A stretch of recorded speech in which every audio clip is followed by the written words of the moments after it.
আপনার যদি তওবাও করতে হয়, তওবা করারও কিছু প্রসেস আছে। আপনি যদি গুনাহ করছেন, তওবা করছেন, সেটা হচ্ছে আগে ভুল স্বীকার করতে হয়। আল্লাহর কাছে ভুল স্বীকার করে তারপরে ক্ষমা চাইতে হয় এবং এই ধরনের কাজের পুনরাবৃত্তি ঘটবে না, এই ধরনের কমিটমেন্ট দিতে হয়। এগুলো হচ্ছে তওবা করার প্রক্রিয়া। এখন আওয়ামী লীগ যেই কাজটা করেছে ওনারা, আমার মনে হয় না কোনো জায়গায় তাদের আমরা কোনো রিগ্রেট দেখেছি। তারা অ্যাকনোলেজই করে নাই যে এটা একটা অপরাধ। ৩ নম্বর বিষয়, এই ধরনের কাজের যে পুনরাবৃত্তি ঘটবে না, সেই বিষয়গুলো নিয়েও কিন্তু তারা কোনো কথা বলে নাই।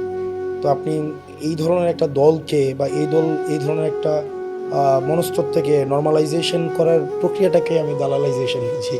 তো এটা ছাড়া আমি ব্যক্তিগতভাবে মনে করি যে কারো সাথে কোনো ছবি থাকা, আমার সাথে অনেকেই ছবি তোলে।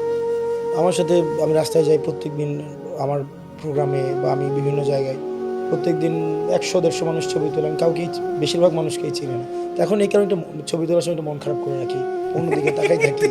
যাতে করে এটা বোঝা না যায় যে আমি খুব ইন্টিমেট ওর সাথে। তো ছবি থাকা মানেই যে দালাল বা বিষয়টা এমন না।